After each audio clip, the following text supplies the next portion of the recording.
Welcome to 7 Days. I am Jeremy Corbett, one of 7 people you have the pleasure of looking and or listening to for the next hour as we unpack the highs and lows of the news-filled news week. It's time to meet everyone else involved, and we'll begin with the people who have the important role of sitting closest to me on each team. Not clear what jobs they have, but they are our team leaders. And leading Team 1 is what you'd get if David Bowie and Tilda Swinton had a baby. It's Rhys Nicholson.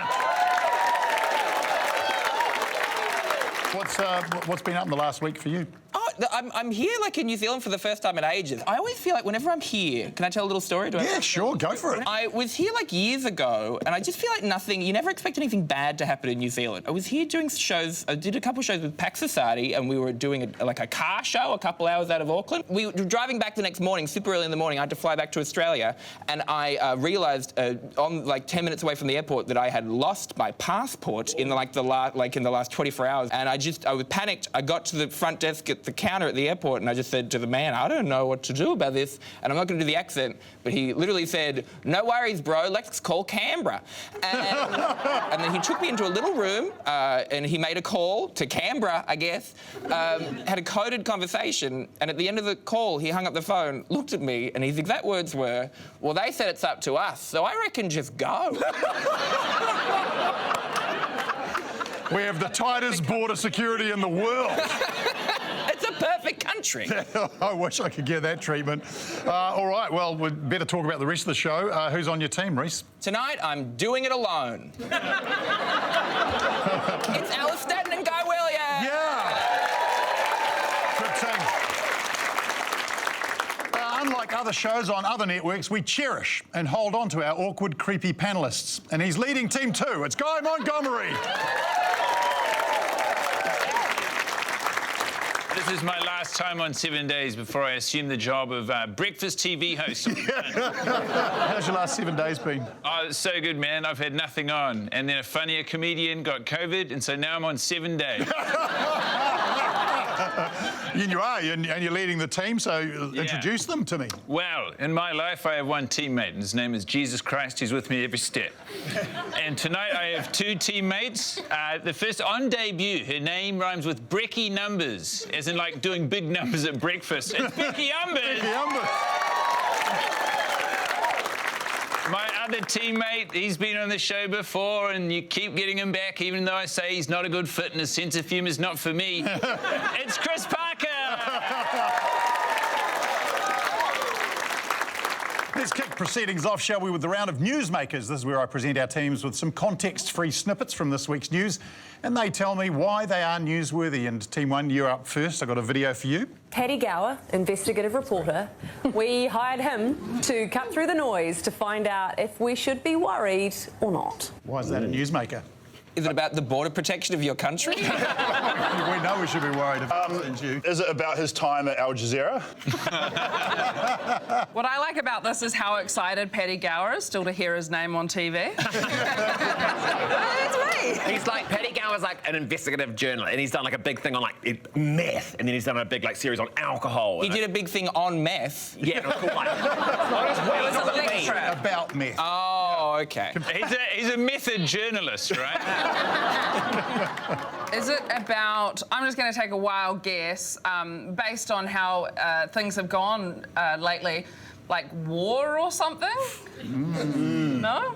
Rhys, you going to go with that? Yeah, let's go with war. That's what I've always said. Yeah, it's all about World War III. It's on the way, possibly, with Russia's invasion of Ukraine and China's threats to invade Taiwan ramping up. Many people are worried New Zealand might soon have to pick a side in the Third World War. And people here say they are pacifists and, for the most part, won't want to go to war. They'll feel differently when we activate the vaccine. All coming together.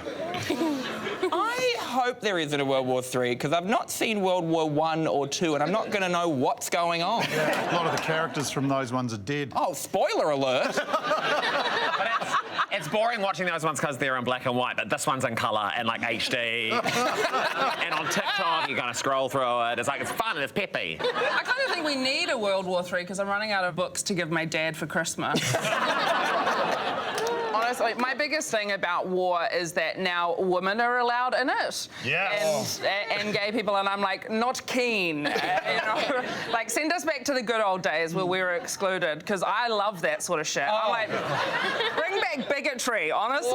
I loved when I remember this rumour, and it may be a rumour, but it was like you weren't allowed to fight if you had flat feet or something. Yeah. And I don't know why, but then my mum was like, you need orthotics, so I got them because I have really flat feet, and then I just wasn't using them. Because I was like, I'm flattening these babies right up in case a war's on the table, and I'll be like, I can't because when I walk it goes a bit like that. I'm fine.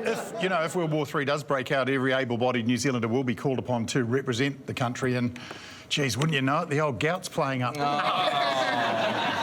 Yeah, just come on pretty strong. It's a shame because you'd be such an asset in the trenches. I would. The big question, if the war happens, what's the biscuit going to be? That's true. Oh, I can't believe they're going to send us all, because I was really looking forward to like shipping all the men off, and I could just have some peace and quiet. You know, like I'll write you every day because I'll have so much more spare time. No, you'll be going as well. I will, at the very most, change the frame on my Facebook profile picture to really do my bit. Thank you. What do you think the caption will say? Go boys. I wouldn't be any use to anyone. I've actually got a bad back, and I once wanted to join the territorial forces. This is a true story. So I called my surgeon and asked for permission, and he said, quote, "You'd be a liability to our country." I feel like my vibe could just be like sent to dance for the boys. Like I'd be one of those performers that's like keeping them up, keeping them positive. Yeah, and everyone's I'll gonna flash be them, like, I'll do whatever they need, you know? This guy can't fight because he's got flat feet, but he's tapping like Michael Flatley. Powerful weapon. Team 2, I've got a photo for you. Why is this a newsmaker? Oh. This, I think, is how a penis feels when you ask it to wear a condom.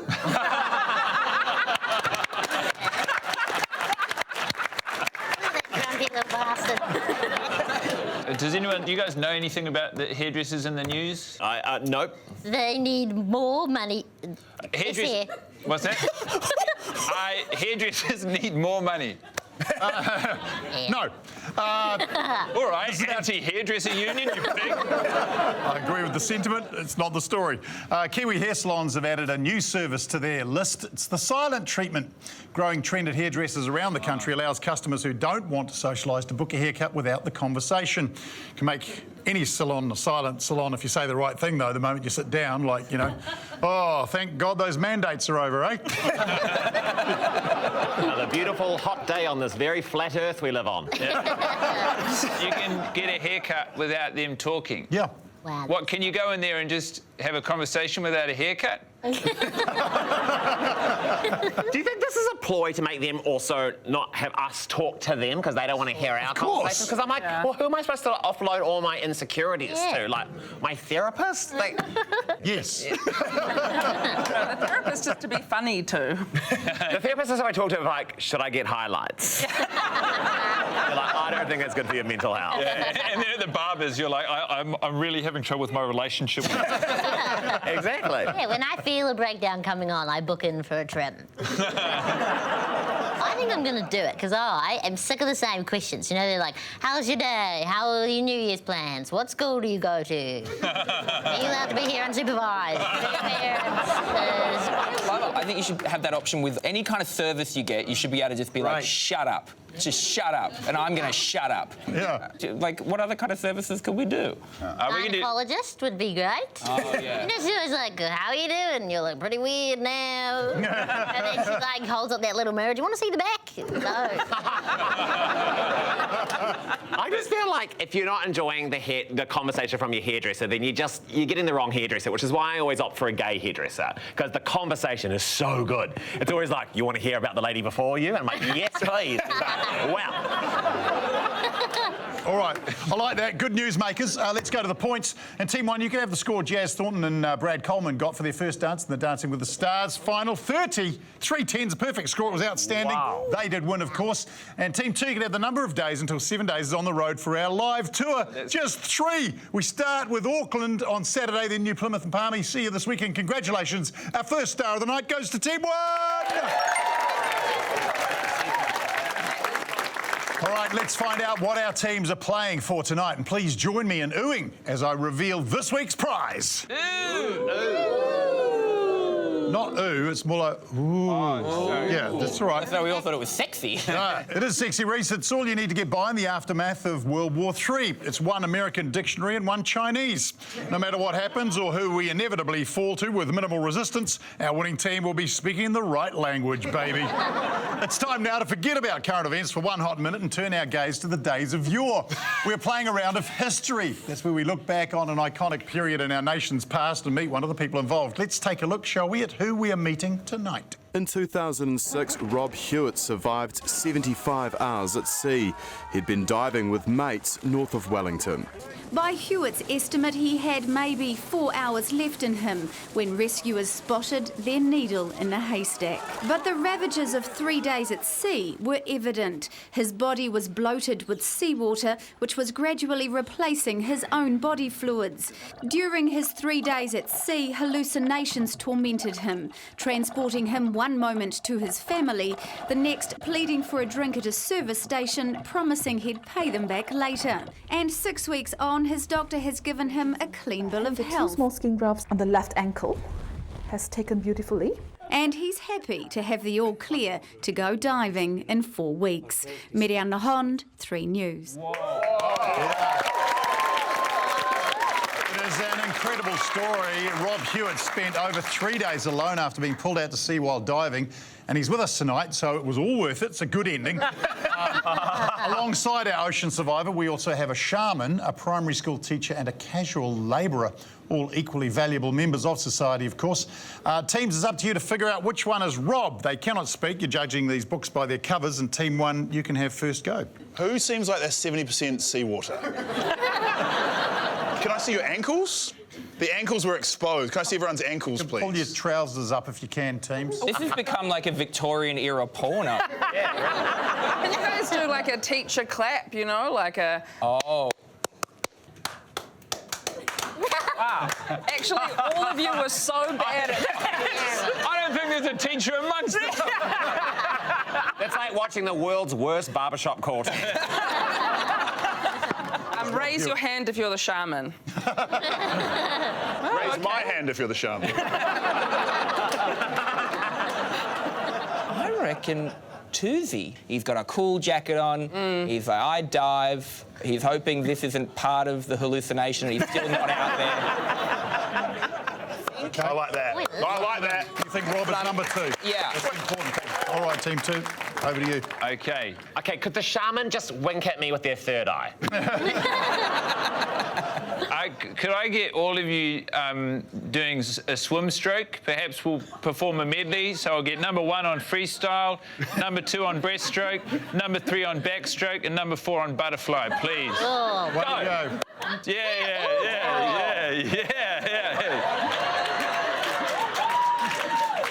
Quite a ballet. Nice. That looks like sort of 10 p.m. at Rhythm and Vines. And everyone's just like, I'd like to say it's a miracle one of you survived. I think we can suss out the teacher, the school teacher, because, like, whoever heard my voice and thought they were still at work. You know? I'm getting... What's intense, ready? Excuse me, sir. I'm getting big teacher energy from number 1. same. Oh, huge Yeah. teacher energy. Seems friendly. And I'm getting casual labourer vibes from 4 because he's had his thumbs in his pocket. Yeah, that's and nothing right. screams casual like having your thumbs in your pocket. Because he doesn't have his tool belt. He's like, where do I put my hands? I'm not sure on 4. I'm getting on number 3, definitely a shaman. I think Yeah. we can co-sign that with the other team. I feel like number 4 is our diver and number 2 is a casual labourer. Yeah, I like that. That's what I feel. And, Yes. and number 2 rocks up to, like, fix your house on a motorbike and he's just like, Yeah. in here to fix your That's right. And then we're going to sit off into the sunset and find a new life And together. then he takes your adult daughter out on a date and breaks curfew. Yeah. And you'd be so mad if she didn't carry herself with a fresh lightness that you've never seen before. It's like, did he take my daughter away? Yes. Has he fixed the taps? Also, yes. He's like, I couldn't fit all my tools on the back of the bike, so I'm going to have to do several trips. Run us through them. 1, 2, 3, 4. teacher, labourer, shaman, survivor. Team 1, you think Rob Hewitt is number 2. Team 2, you think Rob Hewitt is number 4. Yeah. Can I ask, please, Rob Hewitt to step forward? Oh! Yeah! We are so smart! We are so smart! We are so smart! We are the real heroes! We are the real heroes! Rob, Rob, thanks for joining. One of New Zealand's great survival stories. No, it's just part of life, you know. I guess I'd like to think that any of these fine ladies and gentlemen here would be able to do something like that. No. Well, I don't think... We would have died instantly. Rob, I'm telling you, absolutely every single one of us would have gone, that's me. Yeah. Like, I've already given up when I'm on the boat. But you did survive. You're a Navy diver and you had training and you also had some kaimoana, you had some food that you'd caught while diving. Yeah. So obviously, so how did you survive for 75 hours? Well, I had 4 kinner and a crayfish. Wow. So I just ate that over the first day or two. We had there was a little bit of water out there. I say we because I was talking to the crayfish. Did you float mostly on your front or on your back? Well, it's called the help position. Oh, yeah? Yep, so I'm on my back. Yeah. But every now and again, I might see a dolphin, a shark, and then next minute I'm on my stomach with my little knife. Yeah, poking out, making sure if it came that I could kill it. They say that 75 hours is the longest that anyone survived out at sea. Wow. Incredible. It's quite incredible. Do you remember being rescued? In and out of hallucination, yeah. Wow. You know, so it was my Navy dive buddies who came and picked me up. They dragged me on the boat, they washed me down with fresh water. Is there something when someone's been at sea for that long that you've got to be very careful how you get them onto the boat? You don't stand them up or something? Yep.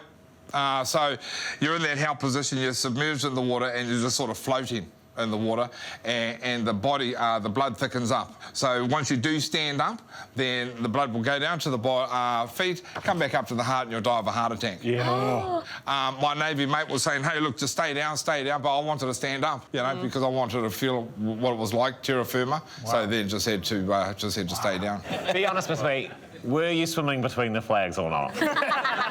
No, there were no flags out there. No flags out there. Can you still enjoy a swim now, or are you a bit... I was actually diving last week. Wow. You know what I mean? Wow. Yeah. But give it up for New Zealand's great survivor. Let's get our shaman to step forward, please. Primary school teacher and... As Team 2, they've done it. Our casual labourer must be number 2. Congratulations, Team 2. Stuff for you. 4 for 4. That's incredible stuff for them. Great game of history. Now, electricity is the set of physical phenomena associated with the presence of a motion of matter that is property of electrical charge. But let's be frank, you don't care about that. You just want some for free, don't you? OK, then I will indulge you. I want you to caption this photo. See that? Good photo. Text your caption and your name to 4088. Best caption wins $500 of Frank Energy credit. You can take another look at that photo on our 7 Days Facebook page if you want. We'll announce our winner toward the end of tonight's show, all thanks to Frank Energy. All right, we're going to take it a break, make the most of it. We'll see you very soon for a round of My Kid Could Draw That on 7 Days.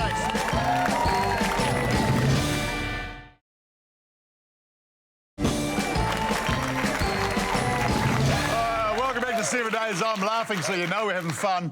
It's time now for a round of My Kid Could Draw That, where we ask impressionable children to draw us their impression of some big news stories.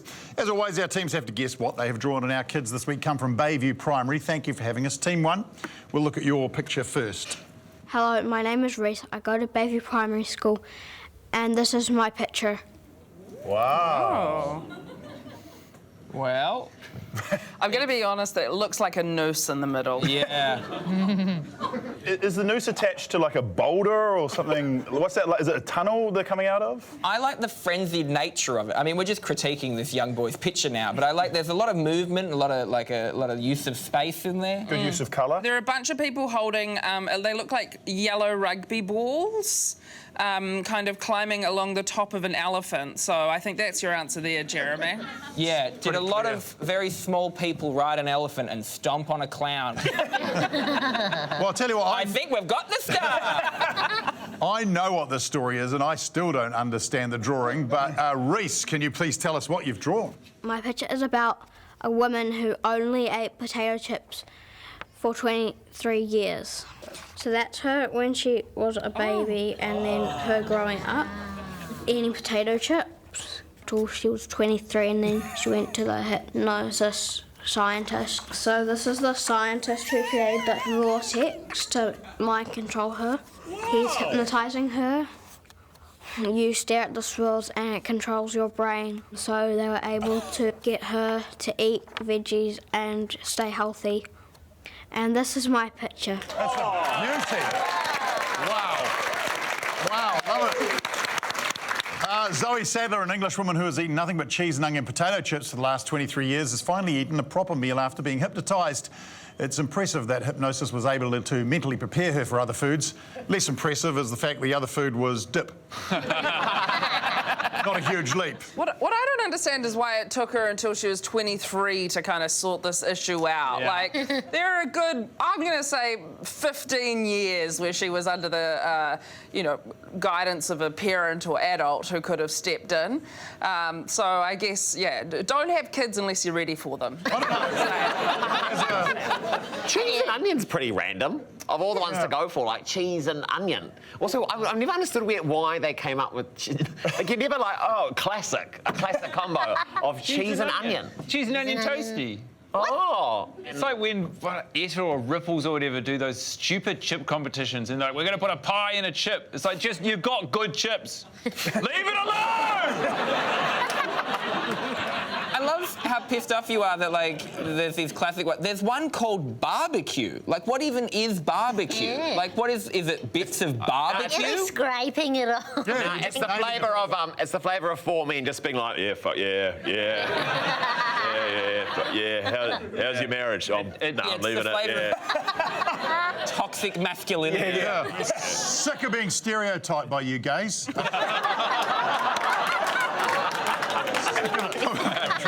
All right, team two. Would you like a lovely drawing from a young Bayview primary student? Here we go. Hello, my name is Cortez and I go Bayview Primary and this is my picture.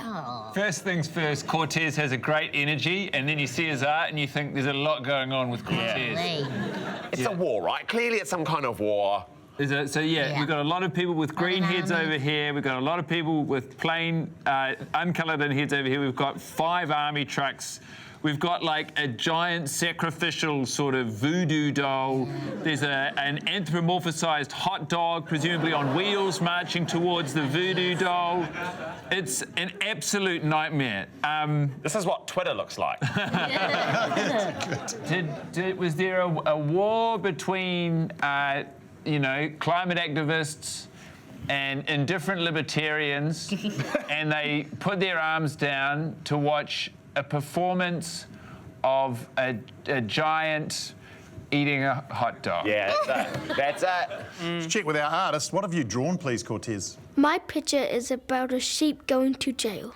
This sheep was killing this woman because it was a killer sheep and went to jail for doing it. While the sheep is in jail, a zombie apocalypse has started.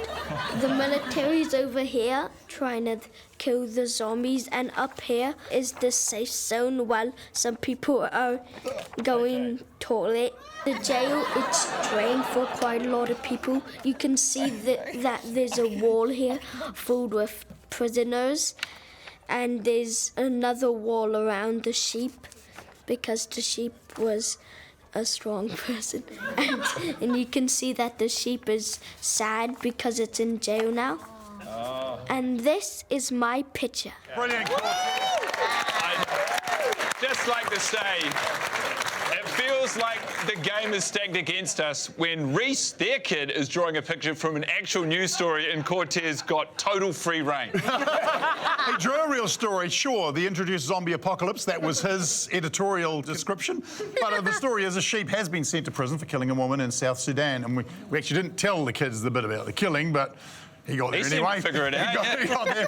The ram was taken into custody by Sudanese police and will now spend the next 3 years in a military prison camp. True story. 3 years imprisonment. I guess it could have been worse. Could have gotten 4 hours at 160 degrees with a honey and mustard glaze. feel like this is we could add on to Mary Had a Little Lamb now, you know. Mary had a little lamb whose mind was quite distressed, and one time in the South Sudan he ran some chick to death. Very good. And just to reiterate, the zombie apocalypse, not part of the story I saw. Yeah, well, someone should have a stern word with Cortez because it really threw us off the scent. I don't like a kid knowing the phrase safe zone. 3 years is a very light sentence. My guess is that it was a white sheep. I can't wait for the ripped from the headlines episode of my favourite show, Law and Order Sudan. I do kind of feel like the amount of sheep I've eaten, it's nice to see them get one on the board. Well, whichever way you look at the story, certainly one of the more devastating ram raids we've heard about. Well, I'm going to use this week's great sporting achievements for scores. Team 1, you have the age of our very own Steve Alker. He won his first golf major in Michigan on Sunday, grabbing $960,000, thank you very much, at the ripe old age of 50. It's on the Masters Tour, so Steve Alker doing great. And Team 2, you can have 21 for the Pakistani man who broke the world record of crushing 21 apples in his hand in 1 minute. A great sport. Team 1 gets a well-deserved star. I know one of the main reasons people watch 7 Days is for the ads, and we've got some of them coming up. They are great, I love them. But first, something almost as good. It's a little game called Where is the Lie? I've assembled 4 headlines for you. 3 of these are real headlines, bona fide, from this week. 1 never happened. We made it up. Your job is to sniff out the lie, teams. Let's have a look at the headlines, shall we? Airbnb lets you sleep under a hive of bees. True. Headline B, Karens successfully petition World Meteorological Society to remove Karen from list of potential.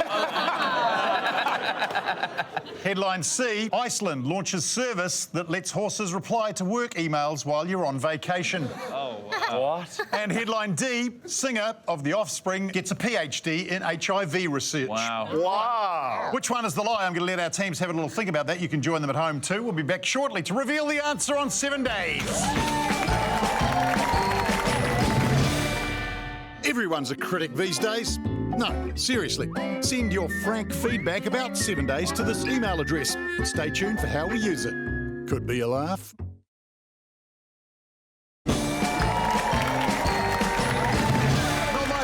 Welcome back to 7 Days. We're playing Where is the Lie? Our teams have been busy analysing these 4 headlines in an attempt to figure out which one is fake. Team 1, how'd you get on? It's got to be D, right? Like, the rest of them are quite ridiculous. Like, there's no way it's Airbnb lets you sleep under a hive of bees. But are we trying to find a lie? One lie. One lie. Oh, wait, are 3 of those real? Yeah. What the f***? world we live in. It's literally called Where's the Lie?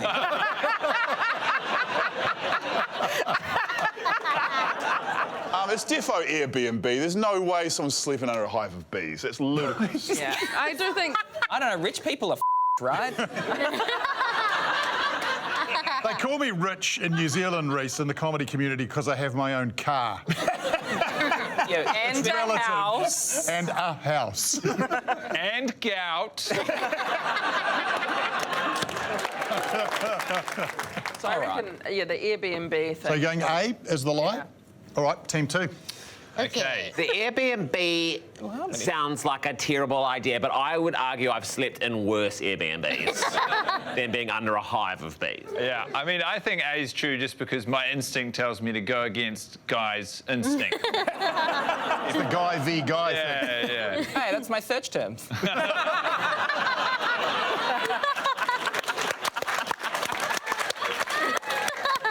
I think C is in the mix because it seems wacky, but I think it might be real. Yeah, I don't know why. Imagine the dick pics you'd get most emails. It'd have to be like it's a Google Drive link.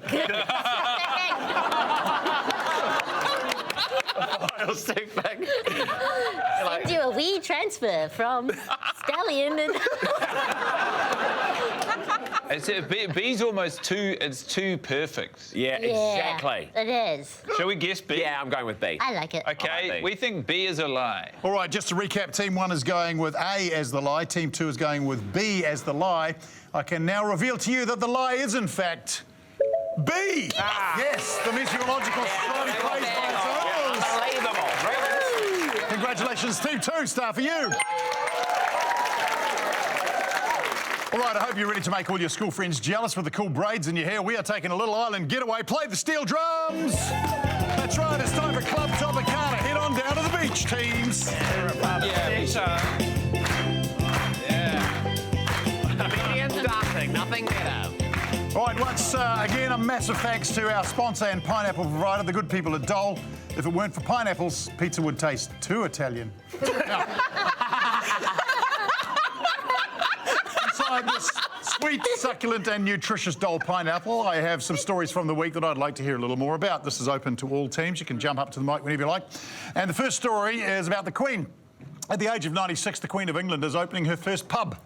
Yes, it's located on her royal estate in Sandringham, England, not the Sandringham in Auckland. The gastropub is set to open in a vacated Victorian building, once used as the estate's social club. Quite like the idea of this, so I'd like to hear some things overheard at the Queen's pub, please. Hey DJ! Hey DJ, play God Save the Queen! It's my Jubilee! Play God Save the Queen! Yeah, no, look, sorry, Andrew, we can't let her in. She doesn't have ID.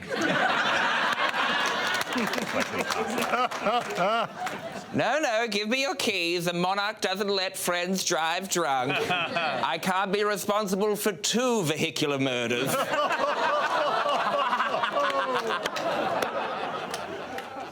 Oh, you reckon that's the lady from the stamps?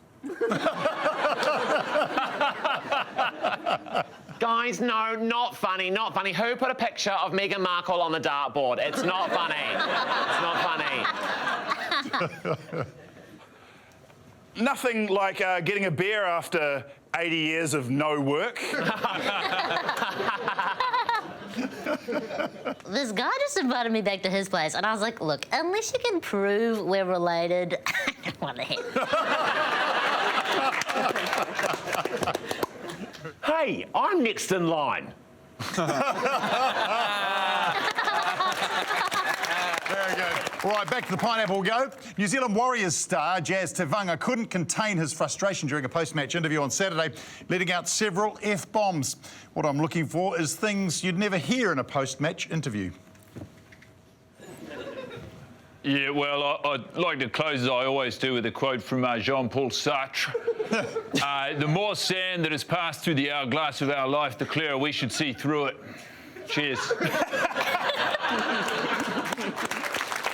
It was actually a game of 3 halves, but I got a concussion, so I only played the first 5. Do you mind if we make this quick? My G-string is killing me.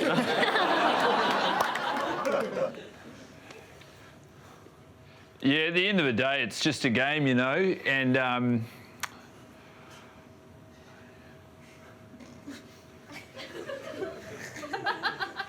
Shit.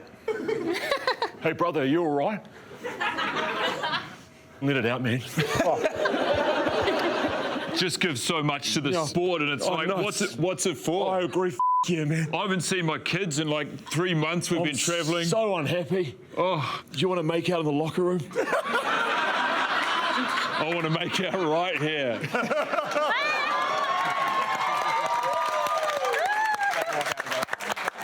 I would like to apologise right here to my fiancée.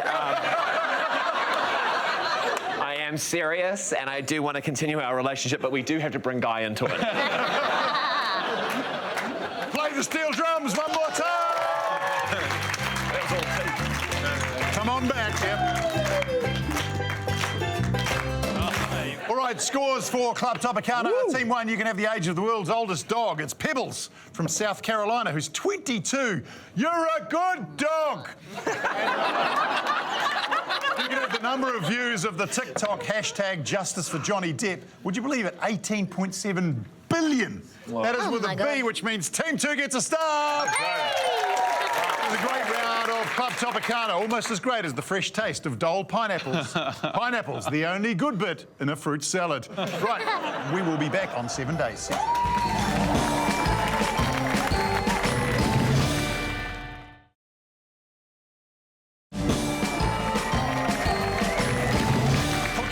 Welcome back to 7 days.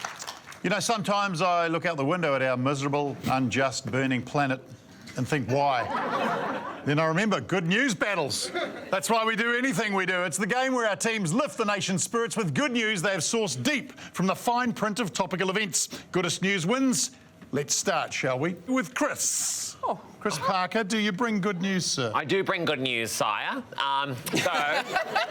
There's a beloved childhood book character that is now officially out of copyright, so anyone can write their own story about them. And someone has turned it into a horror movie. What? And I'm not talking about Harry McCleary from the Waiheke Ferry or wherever he's from. I'm talking about Winnie the Pooh. No way. Yeah, he's been turned into a horror film. And No! yeah, that's him there, which looks that's what I look like when I first wake up in the morning. So he's out of copyright, which means that anyone can write a Winnie the Pooh story. And I'm thinking, once I get my movie making hands on him, copyright's not the only thing he's going to be out of. The closet. I'm gonna Brokeback Mountain Winnie the Pooh. I just think it's perfect, you know, like he's a bear, so that's, you know, part of the community. Constantly running around in a crop top and no pants, so that's true. Always getting stuck in holes, you know. I think this is a real win for the LGBT community, and I guess the B stands for bear now. So. Is that good news? Lots of things from our childhood that we loved are now being turned into horror movies, like The Cosby Show, you know? It just happens time and time again.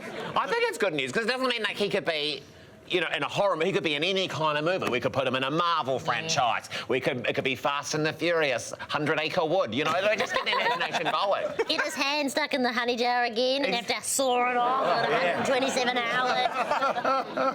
Right, Guy Williams, I'm going to come over to you. Have you got us some good news, sir? There's been a lot of bad things in the world this week, obviously. We've got COVID. There's the Ukraine. There's Shortland Street. Is still going. After 20 years, they refuse to stop. That'd be a good round number to finish on. 30. 30, yeah. 30? Yeah. 30.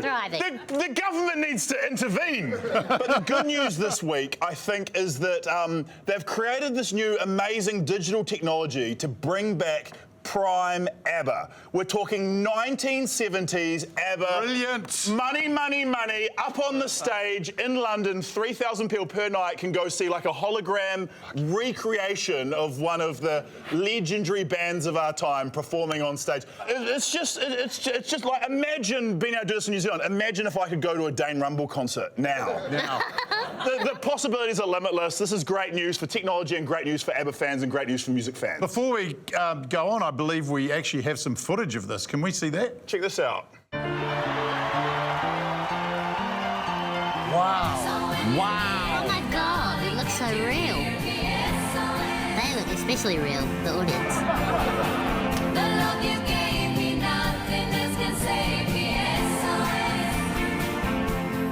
Pretty good, eh?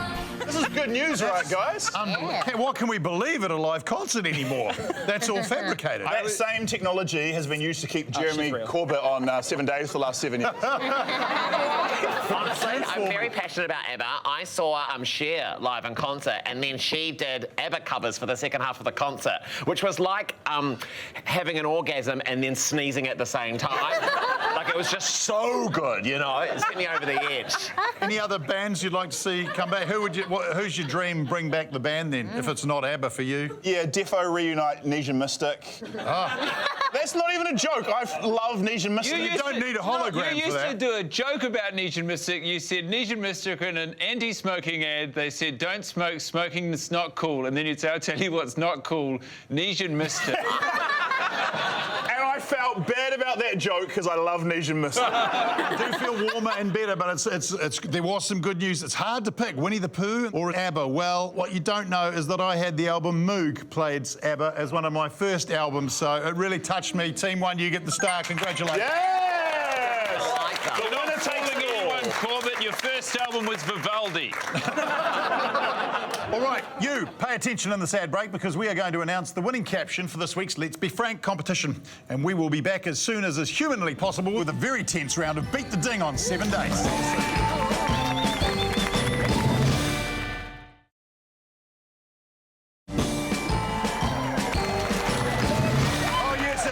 7 days and it's you watching. Time now for Beat the Ding, where I ask our panellists to make lists of varying lengths while a clock ticks ominously in the background. This segment provides no value other than to stress them out for our entertainment. And each successful attempt earns a star. Let the dinging commence. This week saw multiple polls released painting different pictures for New Zealand's next election. We could dive into that, but this is more important, Guy Montgomery. You have 10 seconds to name 6 polls. Go. Maypole, Totem, North, South, Pole Vault, and I did it, didn't I? That's 5. Oh, well, and another pole. Oh, Polish people, a Polish person. Really good. That's very good. I think we're going to pay that. You're going to get a star. Well done, Guy. Three's new season of MasterChef launched this week, moving the long-running reality series production base to Queenstown. Alice Sneddon, you have 12 seconds to name 7 famous chefs. Oh, my God. Go. Gordon Ramsay, Jamie Oliver, Alison Roman, Yotam Ottolenghi, Joe Seeger, Anthony Bourdain, and Alison Gofton. Yeah! Yes! Yeah! Come on! Come on! We're giving it to you. Yeah! Well done. Great work, Alice. Yeah, I'm a bit of a foodie. Unverified reports emerged this week that Vladimir Putin may be dead, and public sightings of him are simply a body double. Chris Parker, you have 10 seconds to name 6 celebrities whose bodies make you do a double take. What the hell? Okay. Brad Pitt, Rhys Nicholson, Angelina Jolie.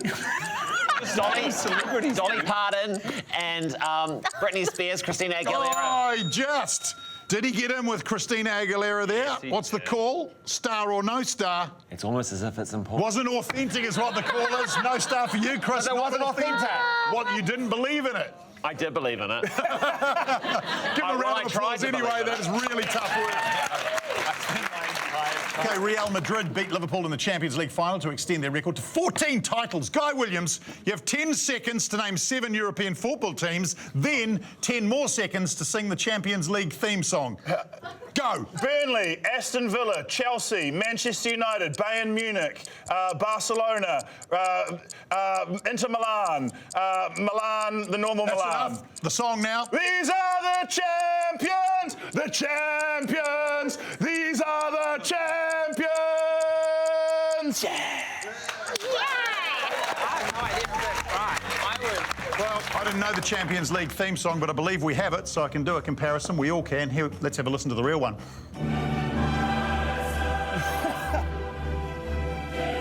That's what I sounded like.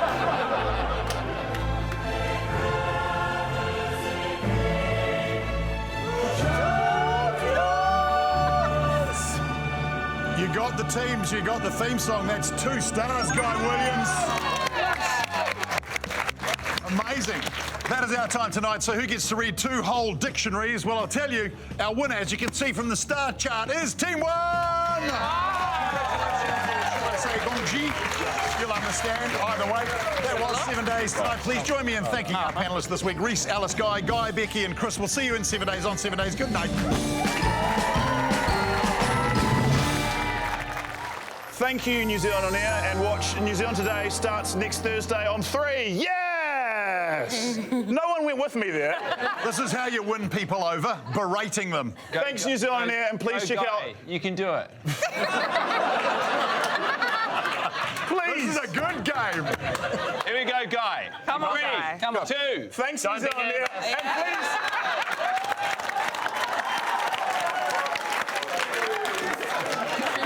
Try it, Guy. Go on. Great. We all want this to work for you. Yeah. Thanks, New Zealand On Air, and please check out New Zealand Today on TV next week sometime, please. Thank you, New Zealand On Air. And as one of the 2 guys in New Zealand comedy, I'd like to support my fellow Guy by encouraging you to watch New Zealand Today next Thursday on TV3 after 7 days. Yeah!